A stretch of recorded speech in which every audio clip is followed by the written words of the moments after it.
Welcome to the First Team College Football Recruiting Show with former NFL QB Matt Sims, Irish Breakdown recruiting analyst Ryan Roberts, and former college long snapper Joe DeLeone. We're back here on the First Team College Football Recruiting Show. Joe DeLeone joined by former NFL quarterback Matt Sims and Irish Breakdown recruiting coordinator Ryan Roberts. Today, we've got a very special edition. We've been breaking down high school recruits, but in the world of college recruiting, things are very, very different than they've been in the past. We've got a special transfer portal episode, and as we all know, things can change very rapidly in the world of college football with the transfer portal. So some of these names might change. Some of these guys might decide to go back. And there also might be even bigger names that are brought up into the equation, which we're going to bring up at the end. One guy in particular that could change the entire world of college football recruiting as we know it. So we've got a bunch of players, very talented players that we're going to be discussing. Guys, I want to open up the floor before we get into the players that we want to bring up as the top ones to know as of right now is what the transfer portal means for college football and specifically for roster turnover, for building and restructuring your team. And I got to throw this out there that my time playing was very recently. The transfer portal was something that was enacted right at the end of my career, but these new transfer rules that allowed for guys to leave at any point that they wanted, getting one free transfer, was not a part of my world, but I'm still connected and know enough people that I played with that have used this rule to their advantage to get great opportunities. We're actually going to bring up a Rhode Island guy at some point during the show. But guys,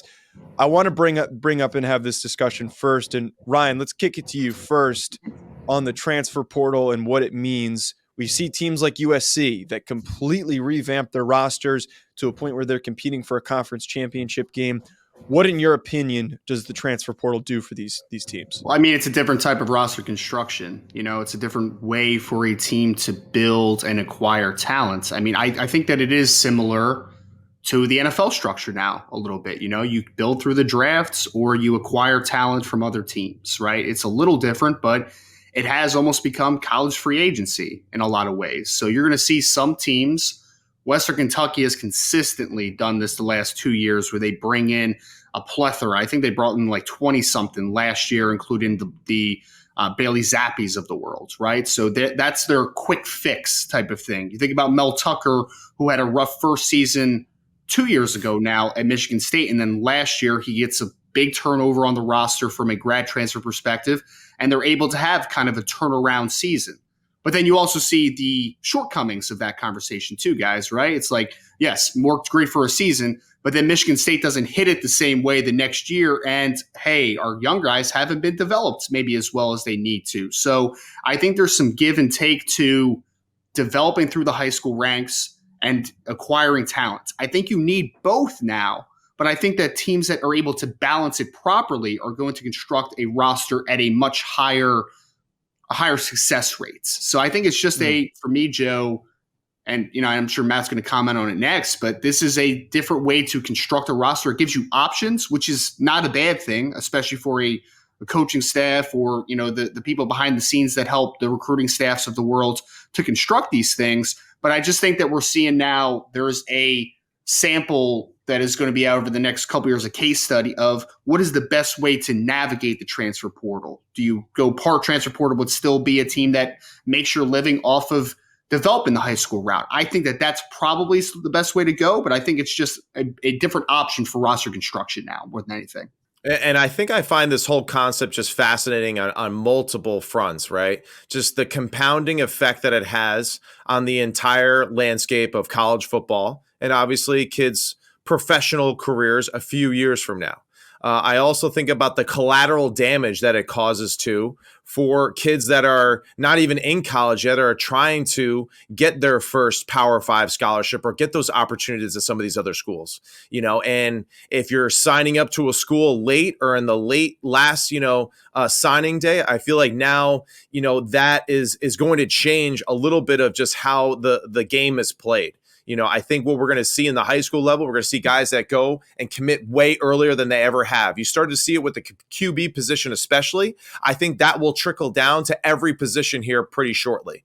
to the point where people are committed. They're committed for a very long time and then switch at the last second because of these type of opportunities. I also think, too, that just you're going to see a little bit more like Ryan has alluded to, with just you're going to have teams kind of do the Los Angeles Rams type of thing, where they have a few key players in key positions, and then they're just going to sell out on the 4 or 5 guys that they need to get over the hump, to win a championship, to win their conference. And I think that'll be kind of more the recipe that we see of most consistently from colleges now going forward. Huge moments of great success with 2 or 3 years of a rebuild to get back to that point of success again. Yeah, and I think it's a great note to talk about too, Matt, for the high school recruiting side of things. I've talked to several high school recruits that they are constantly in conversation with the coaches, and a lot of the coaches, at least from like the Notre Dame perspective I can speak of, right? The Notre Dame coaches bring up these conversations to them directly, like, hey, we're looking for this in the portal this year, that in the portal. This is what we're not touching in the portal. Because I think it is important, especially for the high school kids that are coming in, to understand what room am I coming into, right? What opportunities are going to be in front of me? So it's fascinating, man, because I feel like from the high school side of things, from the roster construction side of things, there's so many different ways to talk about this topic, and especially with the NIL landscape. Well, I should call it NIL, but it's actually pay for play in a lot of instances. The way it is right now, teams are constructing rosters very volatilely, in my opinion. At the time. It's already backfired a little bit for some programs, but for some, it's crazier than the stock market at this point. It really is. And you know what's really fascinating too? We're going to be watching some bowl games going forward in the new year where half of the team is gone. And we're going to be seeing guys that are like started the season as the 3rd string quarterback and he's out there playing. You know, I'm going to tune in just for curiosity's sake because that's entertaining to me. You know, it's like, but at the same time too, wow, just the turmoil each and every year towards the end of the season is a little out of control. Well, I don't want to get too far down a rabbit hole, Ryan. You're right, Joe. I know. We're already 9 minutes in. Right. All right, I don't want to go too far down the rabbit hole, but Ryan actually did comment on that on the Believe Twitter handle. Anyone wants to go check that out. Really good perspective that Ryan provided. But again, I don't want to go too far down the rabbit hole. As we know, there is a massive void of some players on some of these rosters is the key important thing to bring up. And I want to start things off with our first player that we're bringing up, Amari Gainer from Florida State, linebacker, redshirt junior currently, and he is 6'3", 225 pounds.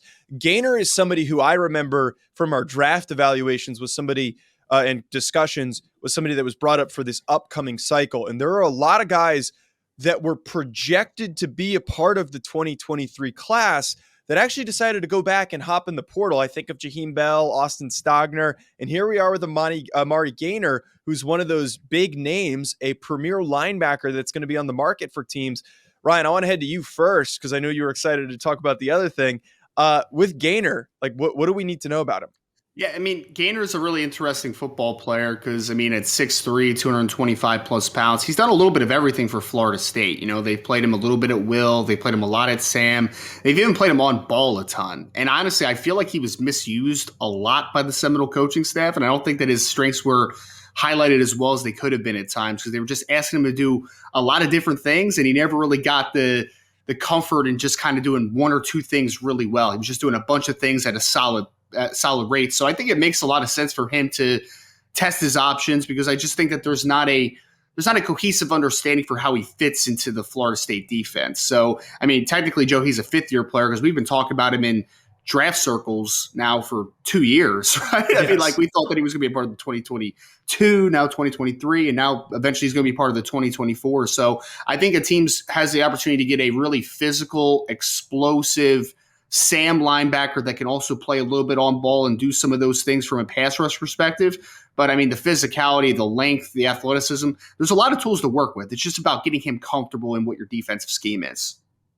Yeah, and I mean, in your opinion, Ryan, you just think that he's a guy that should be a little bit closer to the line of scrimmage more often than what Florida State does? Yeah, I think that he's a tricky eval, honestly, for me, Matt, because with the game going where it's going, where so many teams run more sub-package than base nowadays, right? Like, I think in traditional sense, like 5 to 10 years ago, in a 4-3 defense, like this is your 4-3 Sam linebacker that in underfront and overfronts, like, can come down and play on ball a little bit, right? Like, he can do those types of things.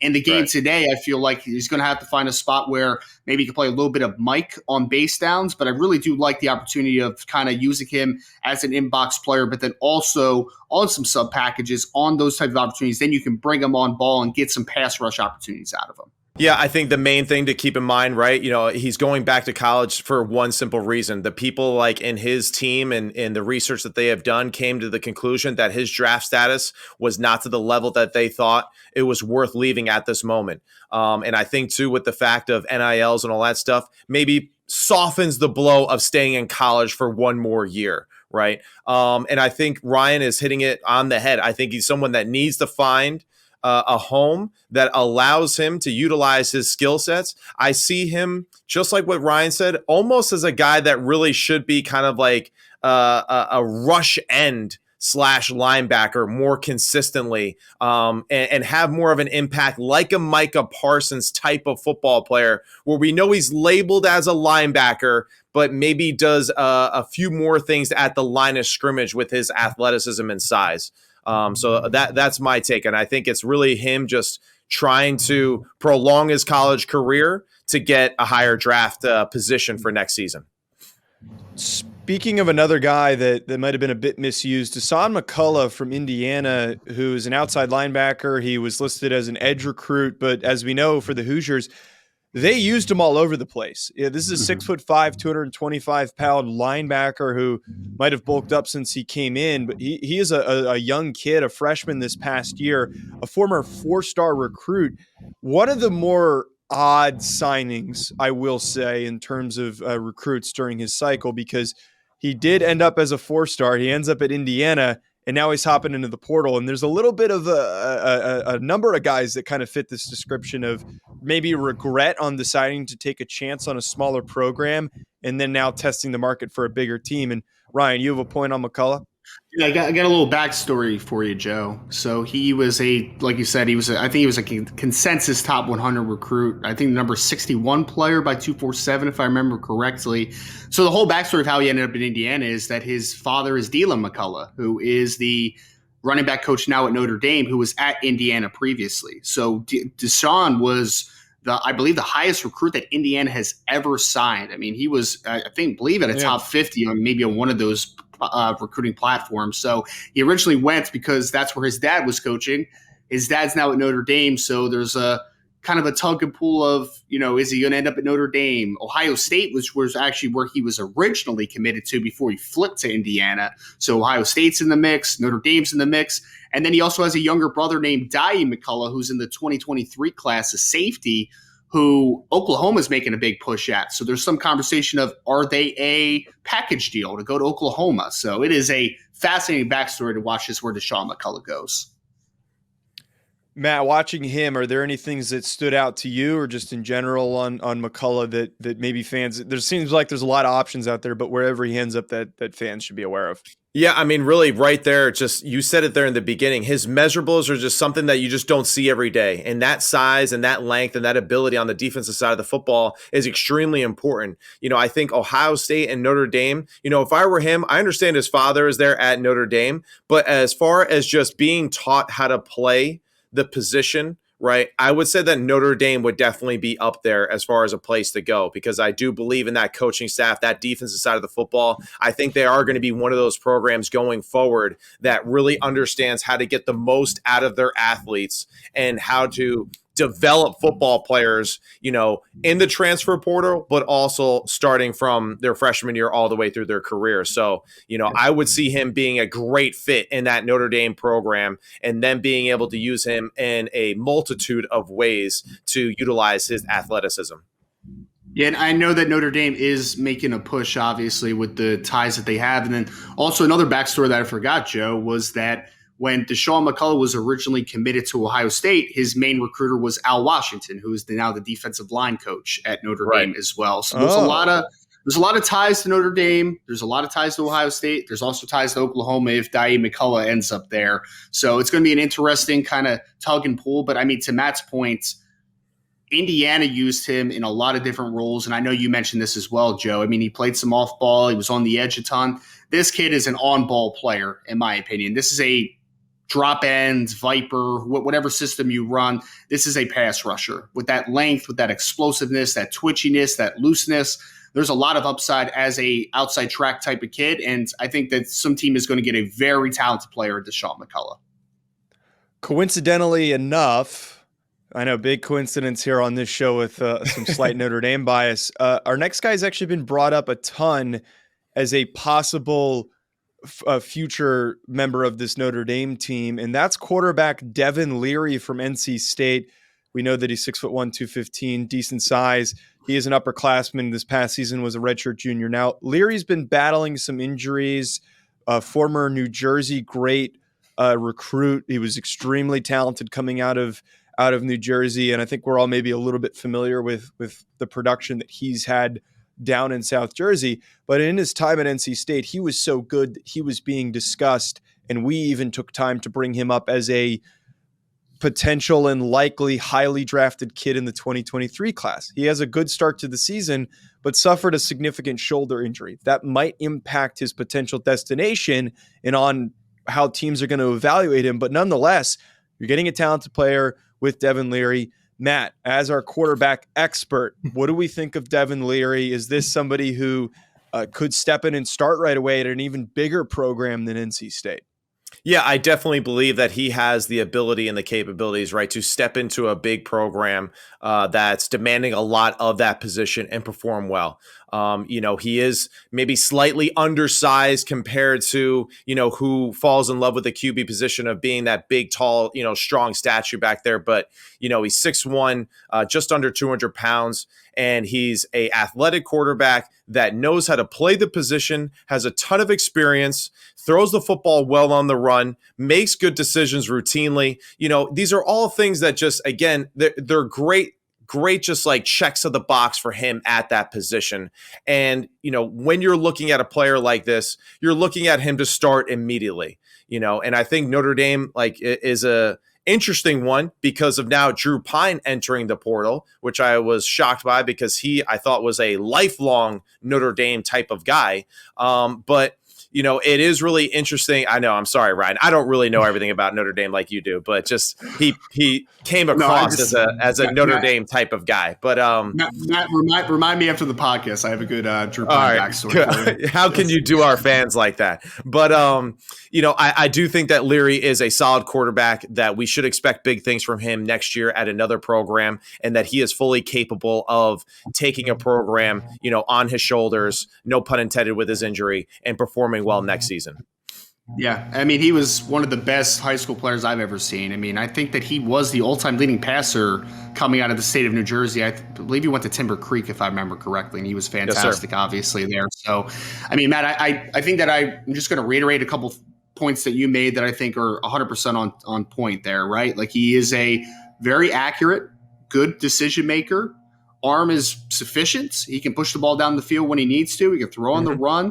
A little bit of a smaller quarterback, but as a college player, we forget 2 years ago, he threw 35 touchdowns, only 5 interceptions. Like, he was one of the best quarterbacks production-wise in all of college football. The injuries are an interesting one, especially when you're kind of putting it into the Notre Dame conversation, right? Because Notre Dame's in the portal right now mostly because the guy that they thought was going to be their long-term future and their starting quarterback got injured and has some injury bug to him as well, right? So now you're talking about Devin Leary that has not only the ACL injury in the past, but now he has the shoulder pec thing that's happening on his throwing side of his body now. So you're talking about a kid that's now had an upper and lower body injury. So it's a little bit of a muddy situation. But hey, injuries are part of the game. You play it long enough, you're going to get banged up a little bit, and, listen, it's part of it.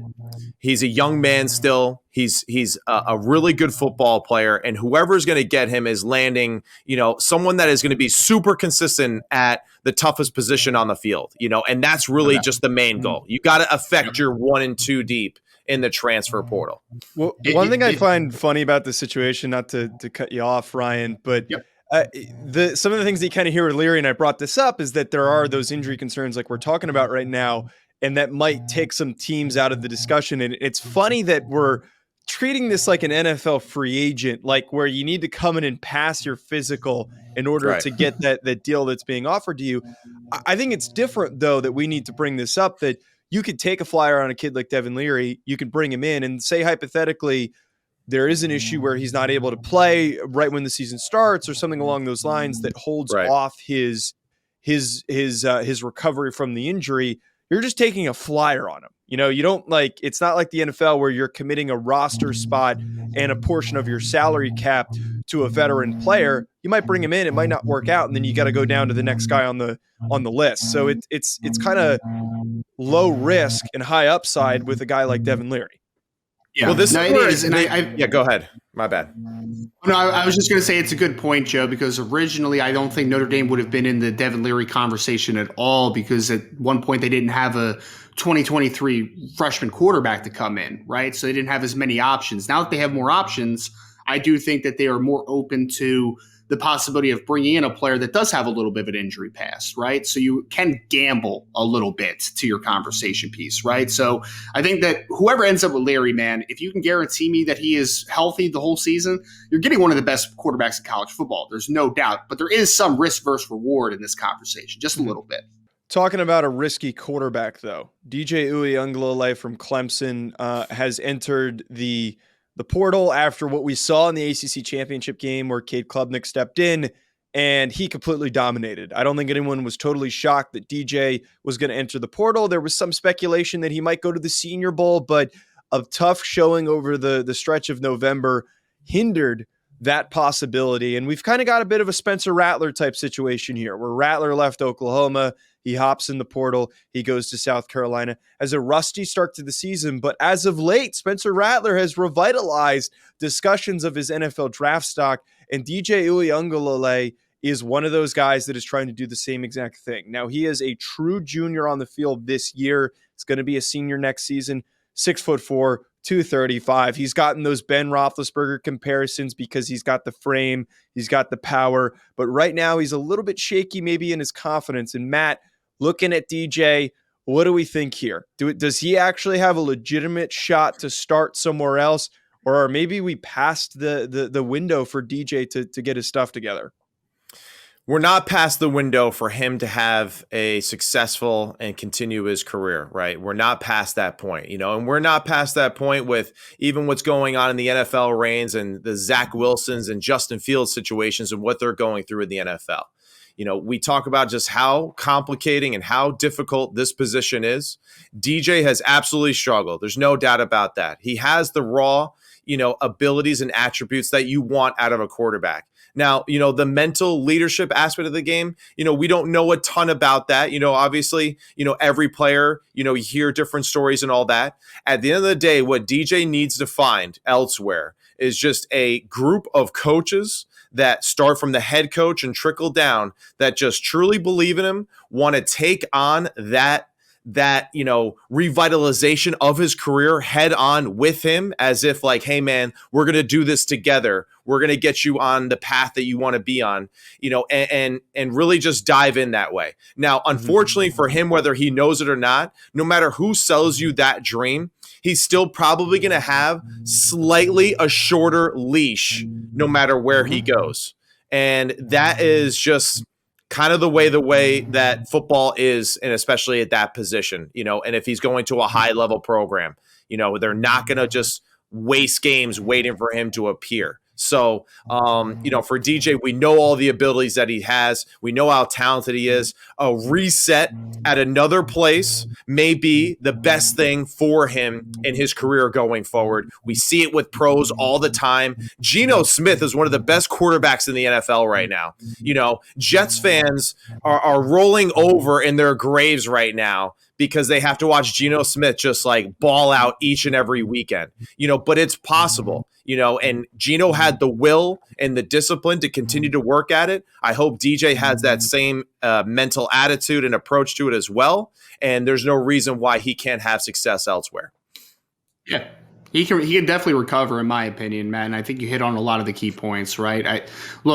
DJ was a former 5-star. You look at his body type at 6'4", 6'5", 250 pounds, rocket arm, pretty decent athlete too for his size.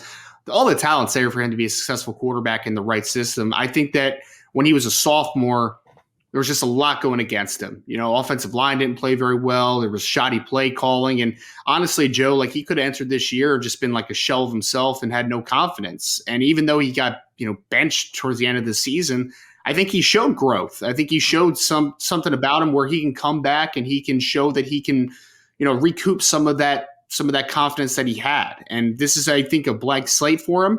There's going to be a lot of suitors, I believe, for DJ Uiagalelei because there was a reason at one point he was a former 5-star. He's got all the talent in the world.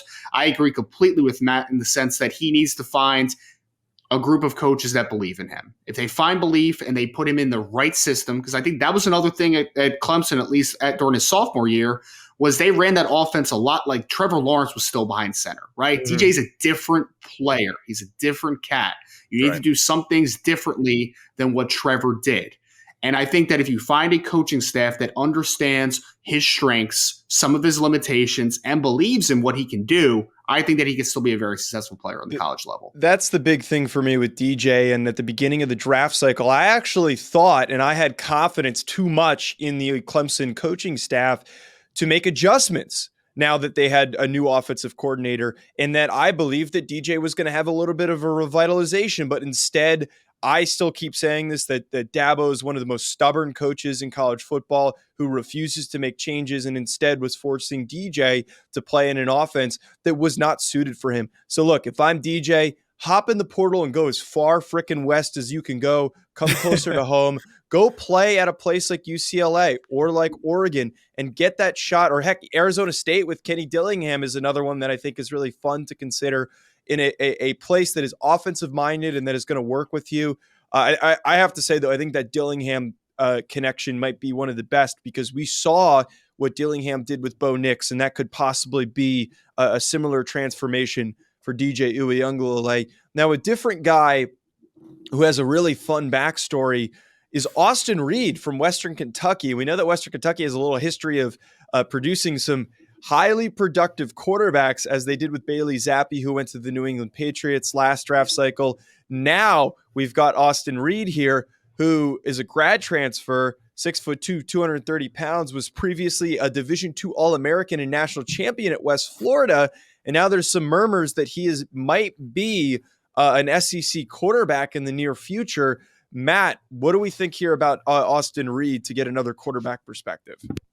Again, I think really the main thing to take away from him is that he has a ton of experience. He's dropped back and he's dissected a lot of defenses from different, leagues. He's been a part of 2 different offenses now. So obviously he's been able to retain that information and apply it to the field very quickly, and I think for him, now it's all about him making a big splash at a big school. And I think that's why Ryan heard some of these rumors about the schools that he potentially are going to. It's about him trying to just elevate his draft stock. Like we talked about Gaines earlier, him trying to get into a bigger market, a bigger pool, and show that he can have that skill and ability at the highest level, and then hopefully promote himself and propel himself forward in the draft. But super talented dude, big size quarterback, right? He's like over 230 pounds, throws the ball extremely strong down the football field, maybe a little limited as far as how he moves compared to some other guys, but nonetheless, solid football player, experienced football player, and a guy that can come in for 1 year, hold the ship while they develop younger quarterbacks that take over in the years come. Yeah, I really love how natural of a thrower this kid is. He just looks like he was a kid that's been playing the quarterback position for a long time. And it's a fascinating backstory to your point, Joe. Again, he's a Division II national champion in 2020, 40 touchdown passes. 2019, 2020, the season gets canceled, comes back 2021, has another really good season for West Florida. Then he comes to Western Kentucky and takes over for what Bailey Zappi was doing. And the offense didn't really, it wasn't as historic as the year before, but they still did a lot of great things, obviously, under Austin Reed. And I think there are going to be some SEC opportunities. Can't say anything more than that right now, but I think that he's a player that has a lot of talent. I think there's still some concern from the NFL side of things, because he does have a draftable grade from the NFL, which some people thought maybe he would enter the 2023 cycle. But I think to Matt's point, I think that he thinks that he could do better and now go into a higher level, to a bigger conference on the Power 5 level. I think he has an opportunity to show people that his skill set can transcend any level of competition.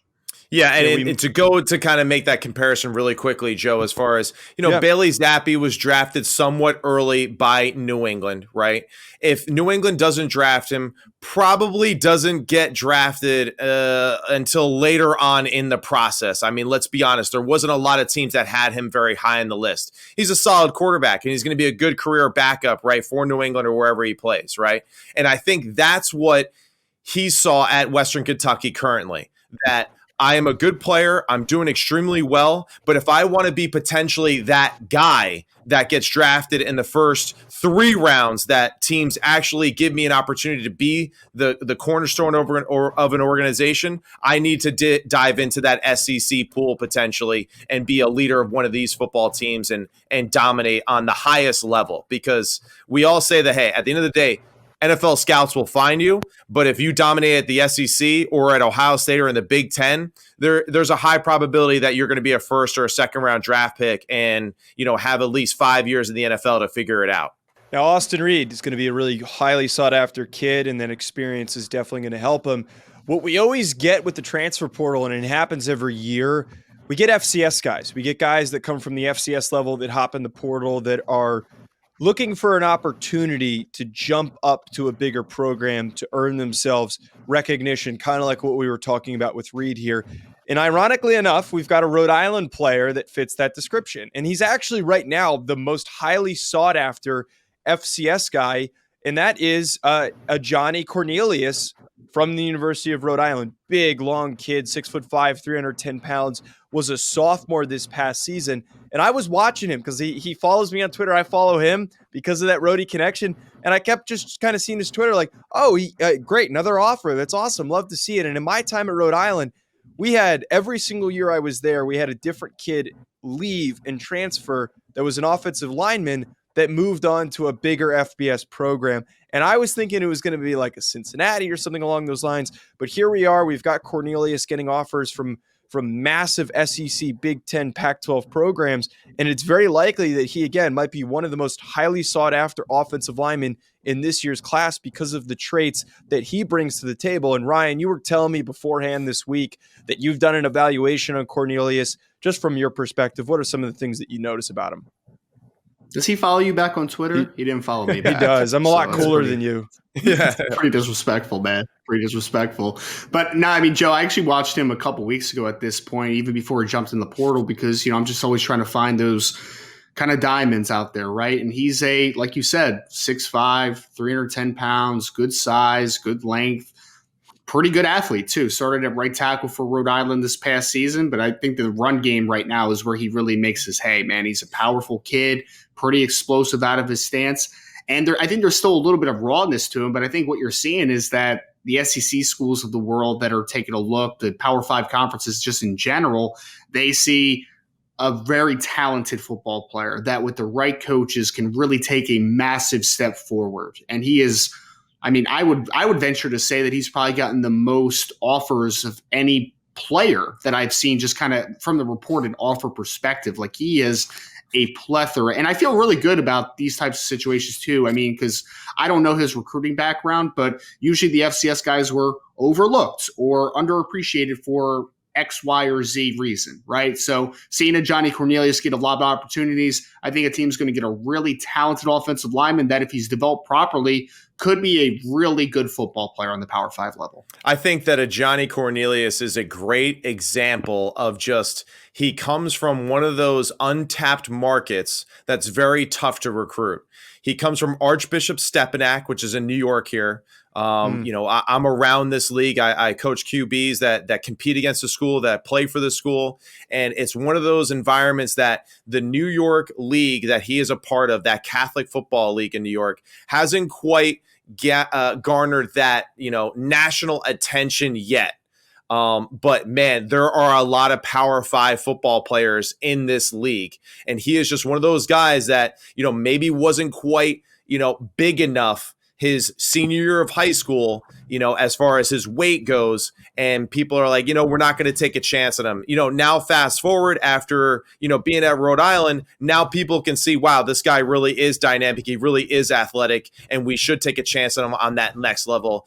So I think that he is just a product of the environment of being in a New York area that is not necessarily just dominated by a lot of these national schools as often as some other areas like a Florida, Texas, or a California are. Wait, so Joe, you're telling me that New York doesn't have good football? Who has good football? Pennsylvania. Yeah. Just putting it out there. All right, Ryan. Thanks for finding a way to take a shot in there. Guys, the last thing that I want to wrap up today's show with, and I know that there's a lot of other talented players in the portal, and there's certain guys that are going to be jumping in by the time this episode is posted. So if we do miss anyone, it's not that we don't think that they're talented, but that there's just a sheer massive number of them. There's over 1,000 of you guys. Come on. I want to talk about something that's a little bit more speculative, because there have been, it started out as murmurs and now it has turned into full on yells of this guy possibly hopping in the portal.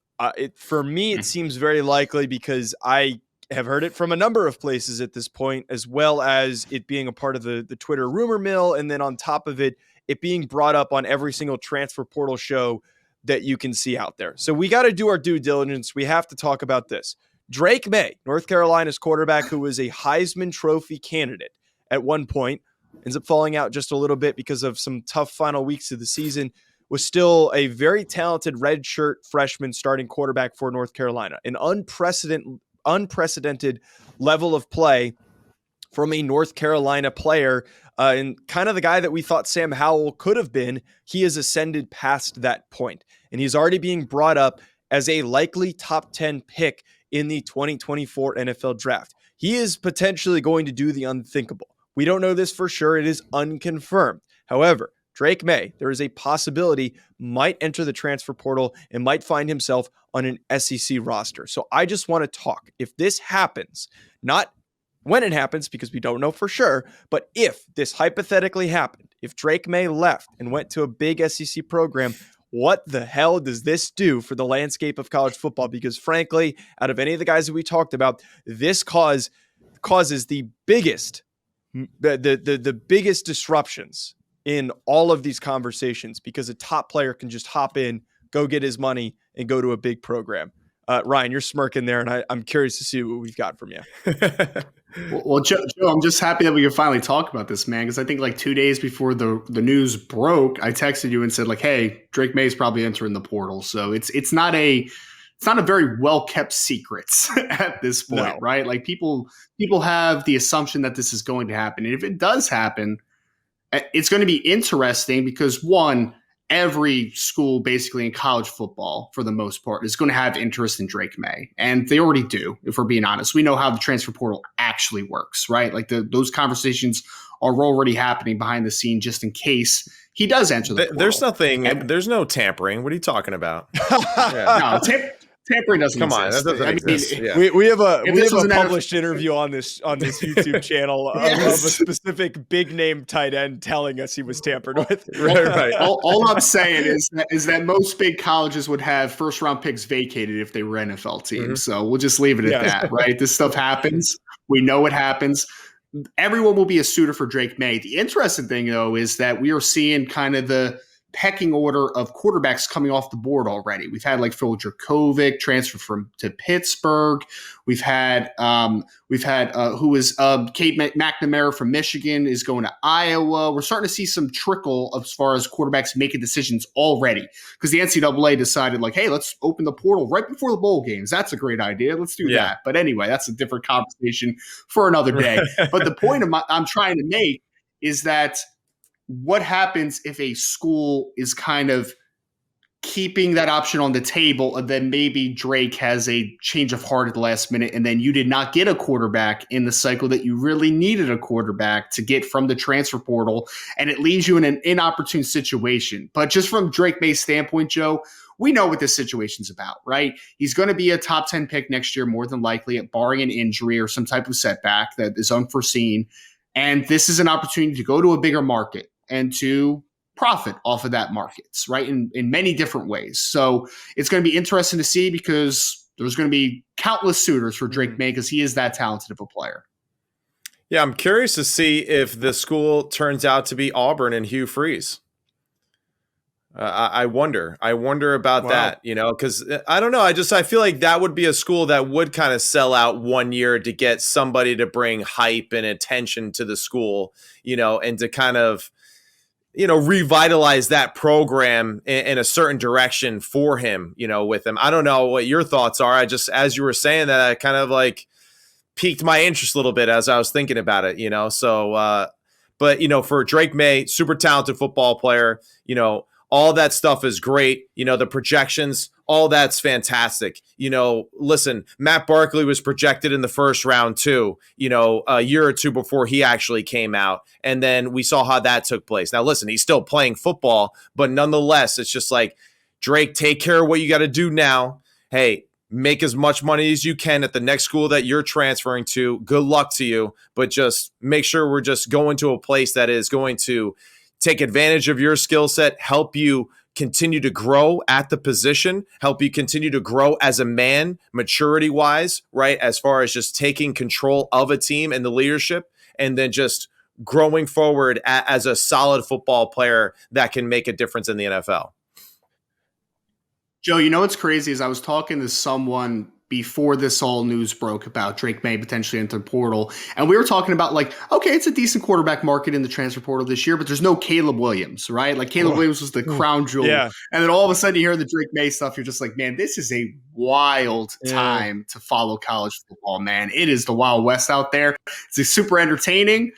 Some questionable things that happen behind the scenes, but it's going to be interesting to see where Drake Maye ends up. And just to wrap us up here on this note, quarterback, I think, is one of the few positions where you need to be it helps to be in a situation where the supporting cast around you is going to bring you up. And right now, North Carolina, he's losing his top receiver in Josh Downs.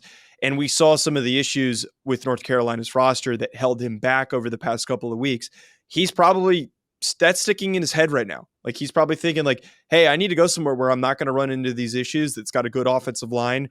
That's good receivers, a good running back.